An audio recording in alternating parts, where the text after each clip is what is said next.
وہ شیخ سعدی رحمۃ اللہ علیہ جنگل سے گزر رہے تھے، شہری آدمی تھے، آگے انہوں نے دیکھا ایک بندہ شیر پر بیٹھا ہوا تھا، ہاتھ میں اس نے سانپ کا کوڑا بنایا ہوا تھا، لنگوٹ کسا ہوا تھا۔ یہ شہری بندے تھے، ڈر کے جھاڑی کے پیچھے چھپ گیا، اس نے سواری جھاڑی کے قریب روک کر سعدی باہر نکل، سبحان اللہ سبحان اس اللہ، نے کہا سعدی باہر نکل۔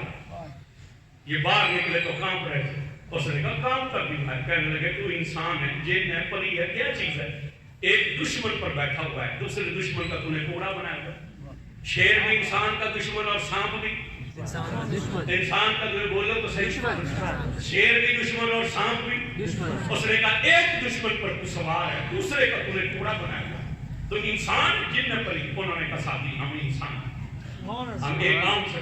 حضرت سعدی سے جب یہ کہا تو حضرت سعدی نے کہا اچھا، انہوں نے کہا ہم ایک عام انسان ہیں۔ سعدی نے کہا پھر یہ بدلا، یہ کمال کہاں سے حاصل ہے؟ سبحان اللہ، یہ کمال کہاں سے حاصل ہے کہ شیر پر بیٹھا ہوا ہے، سانپ کا کوڑا بنایا ہوا ہے۔ اس نے آگے سے مسکرا کر کہا سعدی جب سے ہم یار کے بنے ہیں ساری کائنات ہماری، جب سے ہم یار کے بنے ہیں ساری کائنات ہماری بن گئی ہے۔ یہ رمضان ہمیں اپنا بنانے کے لیے تو بھیجا ہے، سبحان اللہ، یہ کس لیے بھیجا؟ ہم اس کے بن جائیں، بے شک ہم اس کے بن جائیں۔ اس لیے اس نے کہا کہ روزہ میرے لیے ہے، اس کی جزا میں خود بندہ، بے شک سبحان اللہ، میں بندے کا ہو جاتا ہوں۔ اور آپ کو پتہ ہے نا جب بندہ اللہ بندے کا ہو جائے تو پھر بندے کی شان کیا ہوتی بے ہے؟ شک سبحان اللہ۔ وقت نہیں ہے پھر کسی وقت گفتگو میں عرض کریں گے، ابھی تو باتیں سن لیں رمضان شریف کے متعلق، توجہ کیجیے گا۔ اللہ فرماتا ہے اس نے روزہ ہمارے لیے، اب اس عبادت کی فضیلت اتنی کیوں ہے دوسری عبادتوں سے؟ باقی جتنی عبادتیں ہیں علماء فرماتے ہیں وہ غیروں کے لیے ہوتی ہے، سجدہ اللہ کو بھی ہوتا تھا اور بتوں کو بھی، آج بھی ہے، بولو کسے؟ بے شک سبحان اللہ۔ یہ انڈیا تو چھوڑو، جو پاکستان میں ہندو ہیں وہ کسے سجدہ کر رہے ہیں؟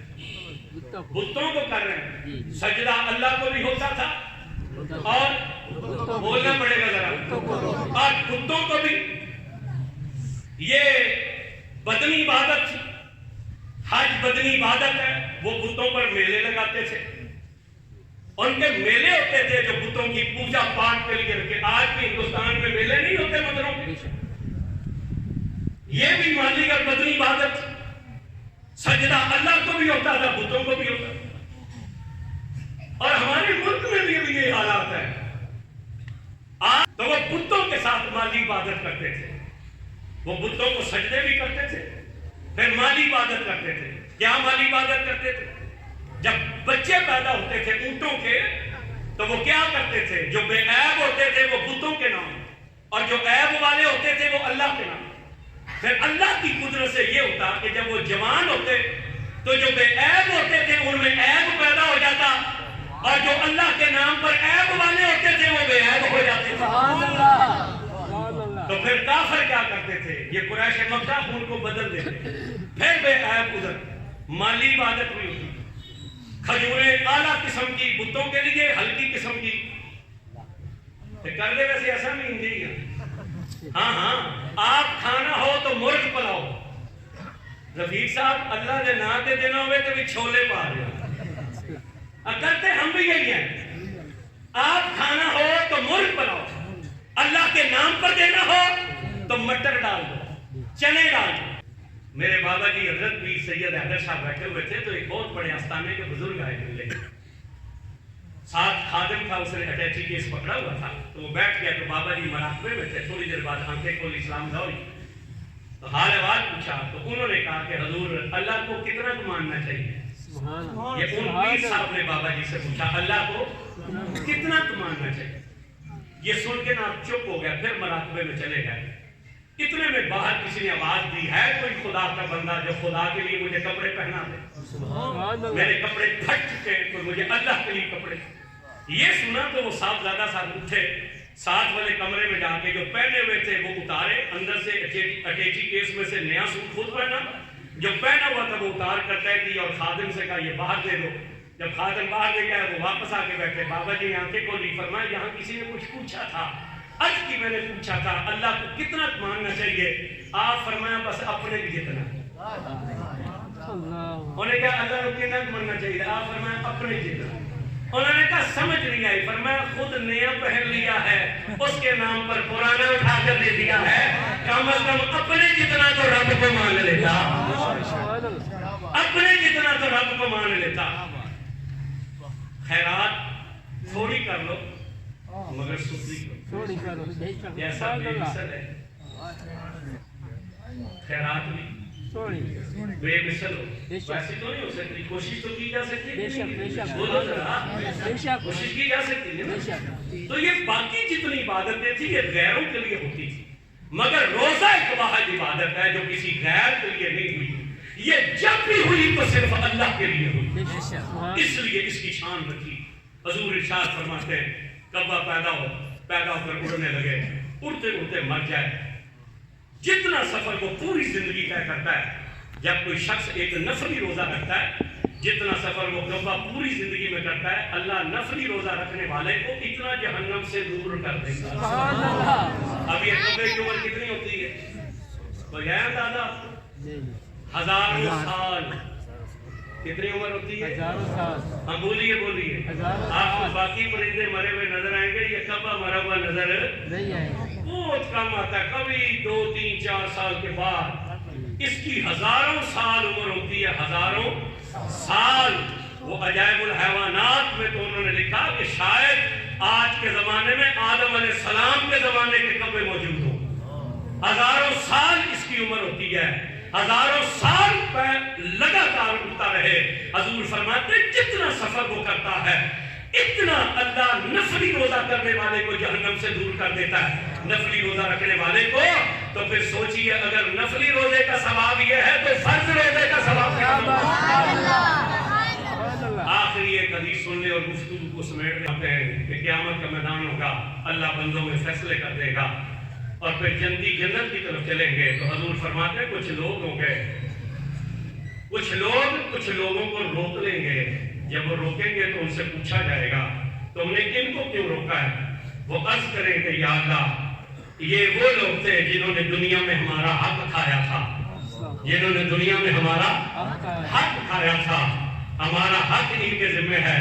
حضور فرماتے ہیں جب وہ بندے یہ کہیں گے تو اللہ ان سے کہے گا اچھا انہوں نے تمہارا حق کھایا تھا تو ایسے کرو کہ تم ان کے ثواب میں سے اپنے حق کے مطابق حصہ لیتے جاؤ۔ حضور فرماتے ہیں شخص بڑھے گا وہ کسی کی نمازیں لے جائے گا، کوئی آگے آئے گا وہ اس کی زکوٰۃ کا ثواب لے جائے گا، ایک بڑھے گا وہ عمرے کا ثواب لے جائے گا، ایک بڑھے گا وہ حج کا ثواب لے جائے گا، یہاں تک کہ ساری نیکیوں کا ثواب لے جائیں گے۔ اب روزے پیچھے رہ جائیں گے، روزوں کی نیکیاں اب بندے لینے والے ہوں گے۔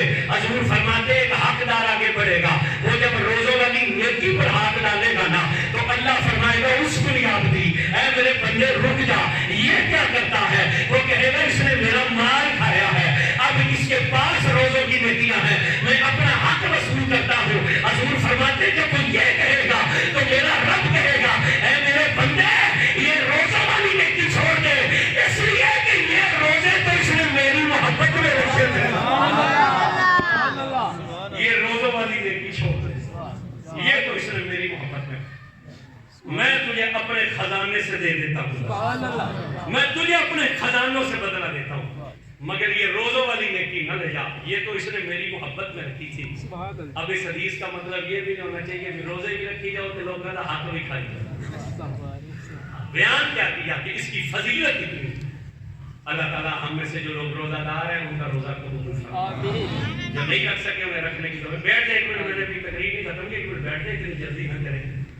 ایک مسئلہ صرف عرض کرنا چاہتے ہیں، تقریر تو بھی اور بھی باقی رہتی تھی، میں نے ختم کر دی، ٹائم نہیں ہے۔ ایک مسئلہ ایک ہوتا ہے روزہ رکھنا، ایک کسی وجہ سے کوئی بندہ روزہ نہیں رکھ سکتا، اجازت تو دو لوگوں کو ہی ہے نا، یا مسافر کو یا مریض کو۔ مریض بھی وہ جسے ڈر ہو کہ میرا مرض بڑھ جائے، میں فوت ہو سکتا ہوں، اسے نہیں اجازت۔ مسافر وہ جو صحبتوں والا سفر اس زمانے میں تھا کہ جب چلتے تھے پتہ نہیں ہوتا تھا کہ کہیں پانی ملے گا، اب کے سفر تو آسان ہے، اجازت ہے یہ میری، لیکن اگر آپ رکھ لیں تو وہ مشکل نہیں ہے، 5 گھنٹے میں تو آپ ایسی گاڑی میں بیٹھ کر پنڈی چلے جاتے، روزہ رکھ کے گئے تو افطاری وقت تک واپس آ جاتے۔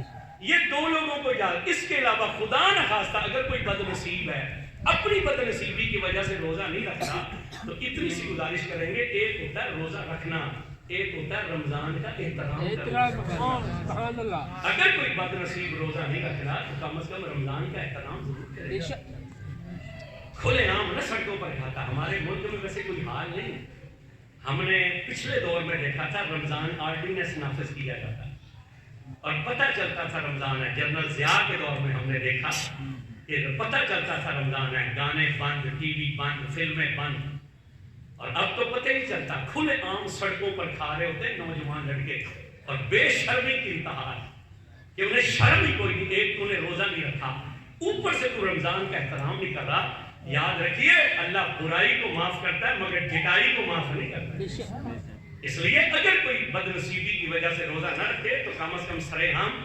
کھانا پینا جو ہے وہ نہ رکھے۔ اللہ تعالیٰ ہمیں بھی اچھے عمل کی توفیق دے، آپ کو بھی اچھے عمل کی توفیق عطا فرمائے، آمین۔